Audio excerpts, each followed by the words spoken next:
So thank you for that kind introduction, and it's really a privilege to be a part of a summit as novel, and I can tell you that I talked to some colleagues across Canada this morning, and they're really in awe of what the Kidney Foundation in British Columbia is able to do in terms of putting people in a room together for an event such as this, so congratulations to you all. My task is to set the stage about what the need is and what the current state of kidney disease in British Columbia is, and so I'll try and do that in a few minutes. Firstly, I think this audience well knows that 1 in 10 people in British Columbia has kidney disease, and that's the same statistic across Canada. I'd like to actually also remind this audience about the complexity of chronic kidney disease from both the patient and the healthcare system perspective. And I also want to share with you the BC model, which is unique nationally and international in terms of its governance, its funding, the strategies and partnerships, and some of the accomplishments and some of how we hope to continue to work with you, the kidney community, and in particular the Kidney Foundation of Canada, BC and Yukon branch. So 1 in 10 Canadians and people in BC are affected by kidney disease. They will not all go on to dialysis. At the current minute, almost, we have 12,000, almost 13,000 people registered with kidney disease not requiring dialysis or transplantation. And then we have 3,100 who are currently on dialysis, be that peritoneal dialysis, hemodialysis, at home or otherwise. And so that's actually quite representative, where you have a very large number of people with the condition, but not all of them ending up on dialysis or requiring a transplant. Nonetheless, this is a large need, and the progression of kidney disease is important to understand better. Now, 50 years ago, there wouldn't have been that 3,100 number. It would have just been those are the people with kidney disease, and they wouldn't have an option. I'm going to save the transplant stuff for the transplanters. So chronic kidney disease is a complex condition. It often coexists, as you've heard, with a number of other conditions, including cardiovascular disease and diabetes. People with kidney disease actually have multiple interactions with facilities over time, not just hospitals and dialysis units, but also outpatient and other community-based services, not just physicians and specialists, but also GPs, laboratories, diagnostic, home care services. There's a myriad of people that we and they need to interact with. And from the patient's perspective, the part of the system that is complicated is getting to their appointments, understanding how the system and the treatment options actually work, managing their disease, the anxiety, the pain, the symptoms, and understanding all the medications. From the care team perspective, we want to make sure that people have timely identification and referral, that we can delay progression to the best of our ability, that we actually get the right person onto the right treatment at the right time, so where they're not eligible for a transplant, that dialysis is initiated in a seamless fashion, and where they are eligible for a transplant, that referral is done in a timely fashion. And importantly, the system in BC is very much concerned with continuity of care and making sure that those transitions over time are really as good as they can be. Whenever you look at a chronic disease model, we need to integrate the complexity of the clinical condition, a patient-centered philosophy, and the healthcare environment. And we believe in BC that the principles of care are universal, and that we've actually attempted to customize the way that we implement things to the specific circumstances, be that the patient-specific circumstances, the geographic-specific circumstances, or the economics. So optimal care, I like this definition, it's one that I use a lot, is that care that leads to the best outcomes for the individual, the population, and society. And in order to have that optimal care, we need a better scientific understanding of the disease or diseases, and that's where some of the research comes in. We need to identify the disease in patients at risk as early as possible. We need knowledge of the best therapies and strategies and ways to actually measure that and have evidence-informed practice, and then be able to deliver these effective therapies, including dialysis and transplantation, but also other drugs to prevent people needing dialysis or transplant in a timely manner. And all of that requires a supportive health environment where the funding aligns, an information system that helps direct this care, and decision support are available. And some of you in the audience will have seen this chronic care model, which talks about the community and the health system and how they need to integrate on a number of different levels so that you actually have informed and activated patients and patient groups and a prepared proactive practice team that actually have regular and and good interactions so that the outcomes of the system and the patients are improved. So the BC Renal Agency vision and mission is to have an innovative integrated health system that results in outstanding care for people and patients living with kidney disease, and to integrate knowledge and practice for better kidney health. And I'm very deliberately, the word disease is not in there because we're actually very focused on the health of people. Now, importantly, the model for the renal agency, and I'm not sure how well this projects, but in that middle circle are patients in their community.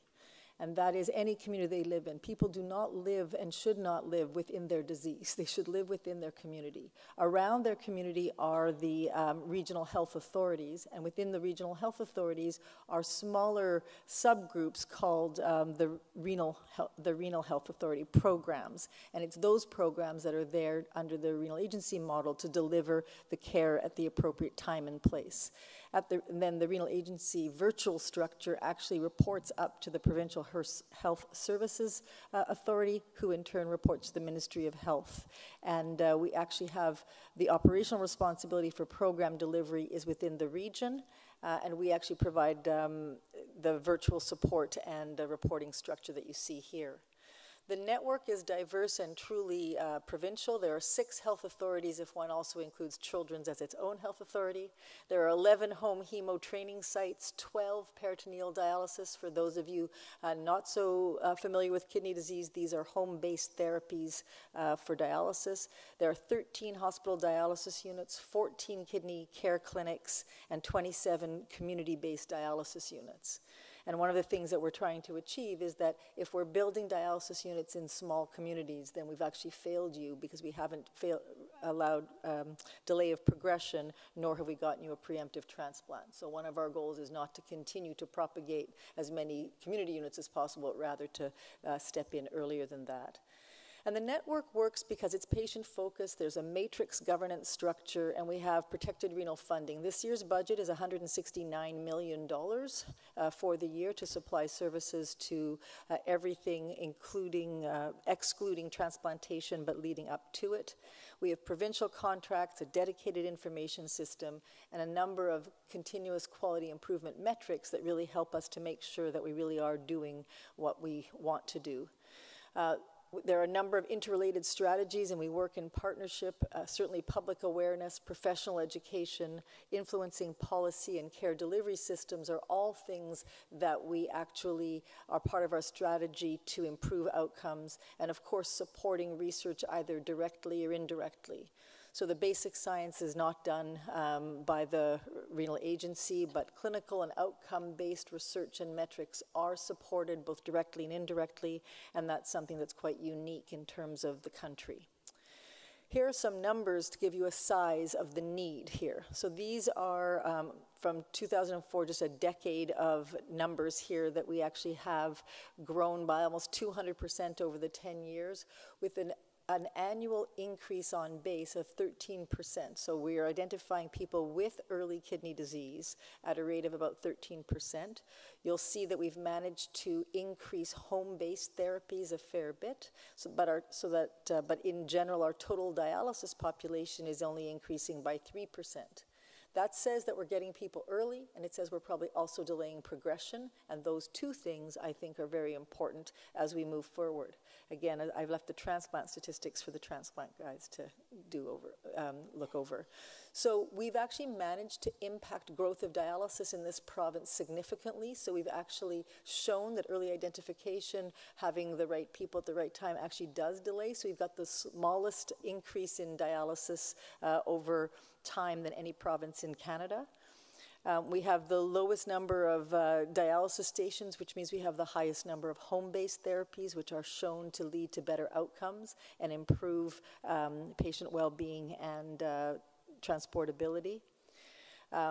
So almost 33% of the people in BC are on independent therapies, and we have the only province-wide registry of everyone with kidney disease seen by the kidney community in the country, and probably internationally as well. And importantly, we're also the only one that collects voluntarily self-reported race, and so can tell you by different groups where the gaps might be. And Evan Adams and I have been talking about how we're going to use some of that information to help understand some specific needs for Aboriginal peoples.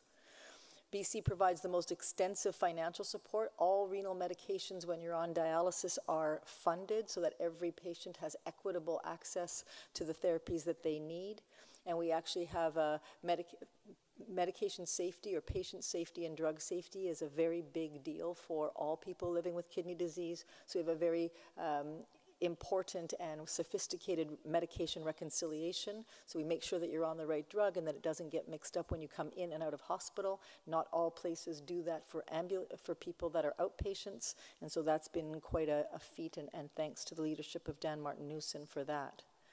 We have a patient-focused funding model, so the money follows the patient. We have an early identification and GP education and province-wide protocols and strategies so that wherever you are in the province, you can be more assured that you're getting the same care as anyone else in the province, and we've really tried to make that a focus.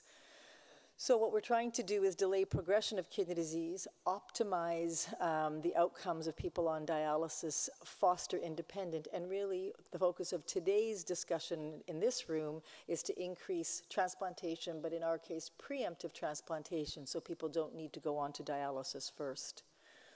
Like any organization or system or initiative, there are challenges, and trying to sustain the environment in a changing world, kidney function, and making sure that healthcare services are really accessible to everybody is certainly a challenge. Maintaining research and education activities that are fundamental is also hard, because people say, but don't you want to just fund direct patient care? What do you really need all that other stuff for? Well, we believe that you would need both to actually be able to deliver the best care. And we need to sustain all of our partnerships with industry, governments, and all of our collaborators. So the present and the future is we're already leveraging partnerships across the complex chronic diseases. We have a working partnership with the BC Transplant Group as well as Cardiac Services BC to try and integrate some things. We've begun to have conversations with the First Nations Health Authority and First Nations Telehealth and the provincial telehealth things, so we're actually leveraging all of those. We're improving our data accuracy so that our decision making is really based on the best information and using e-health strategies as needed. And where possible, our information system interfaces with others. And our big challenge for the next little while is to enhance the renal research networks so that the people in this province know that your access to new therapies and drugs through clinical trials is actually optimal in this province and not lagging behind.